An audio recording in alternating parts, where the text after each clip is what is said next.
ಕಿತ್ತೂರಾಣಿ ಸಮುದಾಯ ಭವನ ನಿರ್ಮಾಣದ ಪೂರ್ವಭಾವಿ ಸಭೆ ನರಗುಂದ ಪಟ್ಟಣದ ನೀರಾವರಿ ಪ್ರವಾಸಿ ಮಂದಿರದಲ್ಲಿ ಲಿಂಗಾಯತ ಪಂಚಮಸಾಲಿ ಸಮಾಜ ವಿವಿಧೋದ್ದೇಶಗಳ ಸಂಘ ನರಗುಂದ ಇವರ ನೇತೃತ್ವದಲ್ಲಿ ಇಂದು ಕಿತ್ತೂರಾಣಿ ಚೆನ್ನಮ್ಮಾಜಿಯ ಸಮುದಾಯ ಭವನದ ನಿರ್ಮಾಣ ಕಾಮಗಾರಿಯ ಪೂರ್ವಭಾವಿ ಸಭೆಯನ್ನು ಉದ್ದೇಶಿಸಿ ಪತ್ರಿಕಾಗೋಷ್ಠಿಯನ್ನು ಹಮ್ಮಿಕೊಳ್ಳಲಾಗಿತ್ತು. ಪಟ್ಟಣದ ನೀರಾವರಿ ಇಲಾಖೆಯ ಪ್ರವಾಸಿ ಮಂದಿರದಲ್ಲಿ ಹಮ್ಮಿಕೊಂಡಿದ್ದ ಕಿತ್ತೂರಾಣಿ ಚೆನ್ನಮ್ಮ ಸಮುದಾಯ ಭವನ ನಿರ್ಮಾಣ ಪೂರ್ವಭಾವಿ ಸಭೆಯಲ್ಲಿ ಮಾತನಾಡಿದ ಕರ್ನಾಟಕ ಸರ್ಕಾರದ ಮಾಜಿ ಸಚಿವರು ಹಾಲಿ ಶಾಸಕರಾದ ಸಿಸಿ ಪಾಟೀಲ್, ನಾನು ಕರ್ನಾಟಕ ಸರ್ಕಾರದಲ್ಲಿ ಲೋಕೋಪಯೋಗಿ ಸಚಿವನಾಗಿದ್ದಾಗ ನೀರಾವರಿ ಇಲಾಖೆ ವ್ಯಾಪ್ತಿಯಲ್ಲಿ ಇರುವ 2 ಎಕರೆ ಜಾಗವನ್ನು ನಮ್ಮ ಸಮುದಾಯದ ಭವನಕ್ಕಾಗಿ ಬೊಮ್ಮಾಯಿ ಅವರ ಸಹಕಾರದೊಂದಿಗೆ ಕೊಡಿಸಿ ಅದಕ್ಕಾಗಿ 50 ಲಕ್ಷ ರೂಪಾಯಿ ಎತ್ತಿ ಇಟ್ಟಿದ್ದೇನೆ. ಅದರ ಜೊತೆಗೆ ನನ್ನ ಶಾಸಕರ ಅನುದಾನದಡಿಯಲ್ಲಿ 2 ಕೋಟಿ ರೂಪಾಯಿ ಹಾಕಿದ್ದೆ. ಆದರೆ ಮುಂದೆ ಸರ್ಕಾರ ಬದಲಾವಣೆ ಆಗಿದ್ದರಿಂದ ಸಿದ್ದರಾಮಯ್ಯ ಸರ್ಕಾರ ಆ ಹಣವನ್ನು ಹಿಂಪಡೆದಿತ್ತು. ಮತ್ತೆ ನಾನು ಸಿಎಂ ಸಿದ್ದರಾಮಯ್ಯ ಅವರಿಗೆ ಮಾತನಾಡಿದಾಗ ಅವರು ಸಿಸಿ ಪಾಟೀಲ್ ನಿನ್ನ 2 ಕೋಟಿ ಅನುದಾನ ಮರಳಿ ಕೊಡುವುದಾಗಿ ಭರವಸೆ ನೀಡಿದರು. ಅದರಂತೆ ಕಿತ್ತೂರಾಣಿ ಚೆನ್ನಮ್ಮ ಸಮುದಾಯ ಭವನ ನಿರ್ಮಾಣಕ್ಕೆ 2 ಕೋಟಿ ಅನುದಾನ ನೀಡಿದ್ದಾರೆ. ಅದರಂತೆ ನನ್ನ ವೈಯಕ್ತಿಕ 1 ಕೋಟಿ ನೀಡುತ್ತೇನೆ. ಈ ಹಿಂದೆ ಪುರಸಭೆ ವ್ಯಾಪ್ತಿಯಲ್ಲಿ 50 ಲಕ್ಷ ರೂಪಾಯಿ ಹಣ ಜಮಾ ಇತ್ತು. ಇನ್ನು 50 ಲಕ್ಷ ರೂಪಾಯಿ ನಿರ್ಮಿತಿ ಇಲಾಖೆಯಲ್ಲಿ ಜಮಾ ಇದೆ. ಒಟ್ಟು 4 ಕೋಟಿ ರೂಪಾಯಿ ಮಂಜೂರಾಗಿದೆ ಎಂದರು. ಈ ಸಂದರ್ಭದಲ್ಲಿ ಸಿಕೆ ರಾಜನಗೌಡರ್, ಉಮೇಶ್ ಗೌಡ ಪಾಟೀಲ್, ಎಸ್ಆರ್ ಪಾಟೀಲ್, ಮುತ್ತಣ್ಣ ಮುತ್ತುವಾಡ, ನವೀನ್ ಗೌಡ ಪಾಟೀಲ್, ಗುರುನಾಥಗೌಡ ಹುಡೆದಮನಿ, ಗುರುಪಾದಪ್ಪ ಕುರಹಟ್ಟಿ, ದೇಸಾಯಿಗೌಡ ಪಾಟೀಲ್, ಪ್ರಭು ಎಲಿಗಾರ್, ಶಿವರಾಜ್ ಕಲ್ಲಾಪುರ ಮುಂತಾದವರು ಉಪಸ್ಥಿತರಿದ್ದರು. ವರದಿ ಚಂದ್ರಶೇಖರ ಗೌಡ ಪಾಟೀಲ್, ನರಗುಂದ. ಬಿಜೆಪಿ ಶಾಸಕರಿಗೆ 52 ಕೋಟಿ, ಕಾಂಗ್ರೆಸ್ ಶಾಸಕರಿಗೆ 25 ಕೋಟಿ, ಜೆಡಿಎಸ್ ಶಾಸಕರಿಗೆ 15 ಕೋಟಿ ಕೊಟ್ಟಿದೆ. ಅದು ವಿಶೇಷ ಅನುದಾನ. ನಮ್ಮ ಕ್ಷೇತ್ರಕ್ಕೆ ಬೇಕಾಗುವಂಥ ಯಾವುದೇ ಕೆಲಸವನ್ನು ತಗೋಬಹುದು. ಅದಕ್ಕೆಲ್ಲ ಗೌರ್ಮೆಂಟ್ ಗೈಡ್ಲೈನ್ಸ್ ಇದ್ದಿದ್ದಿಲ್ಲ. ಆ 52 ಲಕ್ಷ ರೂಪಾಯಿಗಳಲ್ಲಿ 52 ಕೋಟಿ 2 ಕೋಟಿ ರೂಪಾಯಿಗಳನ್ನು ನಾನು ನಮ್ಮ ಸಮುದಾಯ ಭವನಕ್ಕೆ ಮೀಸಲಿಟ್ಟಿದ್ದೆ. ತದನಂತರ 50 ಲಕ್ಷ ರೂಪಾಯಿಯನ್ನು ನನ್ನ ಡಿಸ್ಕ್ರಿಪ್ಷನರಿ ಕೋಟಾದಲ್ಲಿ ಇದಕ್ಕೆ ಮೀಸಲಿಟ್ಟಿದ್ದೆ. ಯಡಿಯೂರಪ್ಪ ಕೊಟ್ಟಿದ್ದು 50 ಲಕ್ಷ, ನಾನು ಕೊಟ್ಟಿದ್ದು 50 ಲಕ್ಷ, ಬೊಮ್ಮಾಯಿ ಕೊಟ್ಟಿದ್ದು 2 ಕೋಟಿ, ಆಮೇಲೆ ಈಗ ಮತ್ತೆ 1 ಕೋಟಿ ರೂಪಾಯಿ ನನ್ನ ಡಿಸ್ಕಸ್ಸಲ್ಲಿ ವಿಶೇಷ 1 ಕೋಟಿ 4 ಕೋಟಿ ರೂಪಾಯಿಗಳನ್ನು ಈ ಸಮುದಾಯ ಭವನಕ್ಕೆ ನಾನು ನನ್ನ ರಾಜಕಾರಣದ ಸಾಮರ್ಥ್ಯದ ಮೇರೆಗೆ ಸರ್ಕಾರದಿಂದ ಹಣವನ್ನು ತೆಗೆದುಕೊಂಡು ಮುಂದೆ ಇಟ್ಟಿರುತ್ತೇನೆ.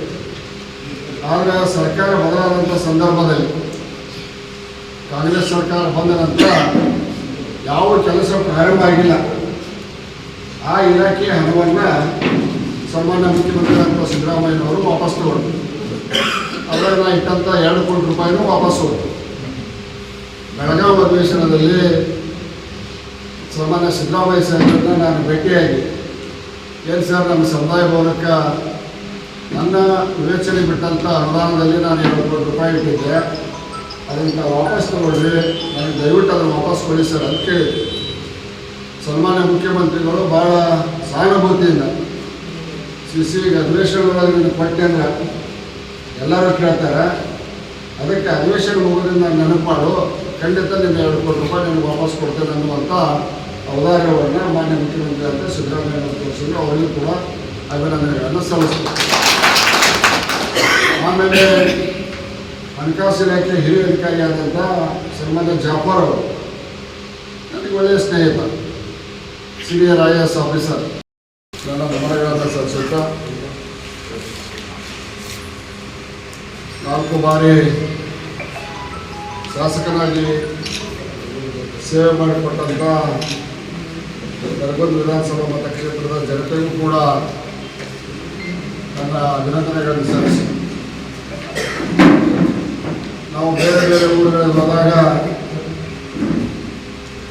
ಆಯಾ ಸಮಾಜಗಳ ಸಮುದಾಯ ಭವನವನ್ನು ನೋಡ್ತಿದ್ವಿ. ನಮ್ಮ ಸಮುದಾಯ ಇದ್ರೂ ಕೂಡ ನರಗುಂದದಲ್ಲಿ ಒಂದು ಸಮುದಾಯ ಭವನ ಇಲ್ಲ ಅನ್ನುವಂಥ ನೋವು ನನ್ನನ್ನು ಕಾಡ್ತಾ ಇತ್ತು.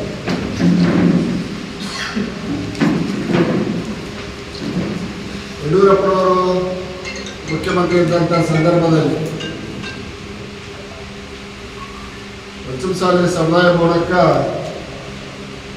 50 ಲಕ್ಷ ರೂಪಾಯಿ ಹಾಕಿ ಅಂತ ಹೇಳಿದಾಗ 50 ಲಕ್ಷ ರೂಪಾಯಿ ಹಾಕಿದ್ರು ಯಡಿಯೂರಪ್ಪನವರು.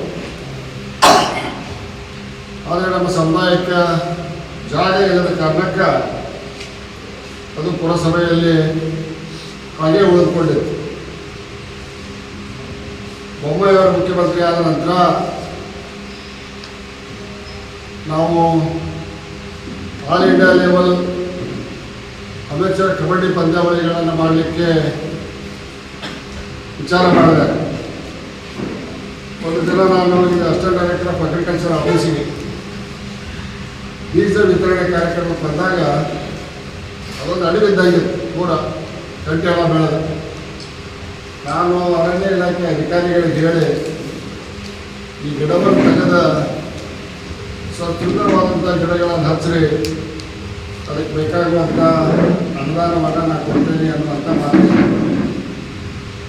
ಕಬಡ್ಡಿ ಸಂಬಂಧ ಸ್ವಚ್ಛ ಮಾಡಿದಾಗ ಆ ವಿಶಾಲವಾದ ಜಾಗ ಬರೀ ಕಡೆ ನನ್ನ ಕಣ್ಣೆ ಇದೆ. ಉತ್ತಾರ ತೆಗಿಸಿ ನೋಡಿದಾಗ ಅದು ನೀರಾವರಿ ಇಲಾಖೆಗೆ ಸಂಬಂಧಪಟ್ಟಂಥ ಜಾಗ ಆಗಿದೆ. ನಾನು ಸನ್ಮಾನ್ಯ ಗೋವಿಂದ ಕಾರಜೋಳ ಅವರನ್ನು ಭೇಟಿಯಾಗಿ ನೀರಾವರಿ ಇಲಾಖೆಯ ಜಾಗ ಇದೆ, ಸುಮಾರು 5-6 ಎಕರೆ ಜಾಗ ಇದ್ದದು, ನಮ್ಮೊಂದು 2 ಎಕರೆ ನಮ್ಮ ಸಮಾಜದ ಸಮುದಾಯ ಭವನಕ್ಕೆ ಬಿಟ್ಟುಕೊಡ್ರಿ, ಸರ್ಕಾರ ಆದೇಶ ಮಾಡಲಿ ಅಂತಂದೆ. ಕಾರಜೋಳ ಅವರು ತತ್ಕ್ಷಣ ಒಪ್ಪಿಕೊಂಡ್ರು. ನಾವು ತಿಳಿದಷ್ಟು ನೀರಾವರಿ ಇಲಾಖೆ ಜಾಗವನ್ನು ಒಂದು ಸಮಾಜಕ್ಕೆ ತಗೊಳ್ಳೋದು ಅಷ್ಟು ಸರಳ ಇದ್ದಿದ್ದಿಲ್ಲ. ಕಾನೂನಾತ್ಮಕ ತೊಡಕುಗಳಿದ್ದು ನಾನು ನನ್ನ ಸ್ನೇಹಿತರಾದಂಥ ಪಿ ಸೋಮಣ್ಣ ಅವರಿಗೆ, ಸೋಮಶೇಖರ್ ಅವರಿಗೆ, ಕಾರಜೋಳ ಅವರಿಗೆ ಕ್ಯಾಬಿನೆಟ್ನಲ್ಲಿ ವಿಷಯ ಬರ್ತಾಯಿದ್ದೆ, ಕಾನೂನು ತೊಡಕದವು, ನೀವೆಲ್ಲ ಸ್ವಲ್ಪ ನನಗೆ ಸಹಕಾರ ಮಾಡಿಕೊಡ್ಬೇಕು ಅಂಥೇಳಿ ಮುಖ್ಯಮಂತ್ರಿ ಬೊಮ್ಮಾಯಿ ಅವರಿಗೆ ಹೇಳಿ ಅದನ್ನು ಕ್ಯಾಬಿನೆಟ್ಟಾಗಿ ಇಳಿಸಿದ್ರು. ಸ್ವಲ್ಪ ಈಗ ಮುಂದಿದ್ದು ಕಾಣ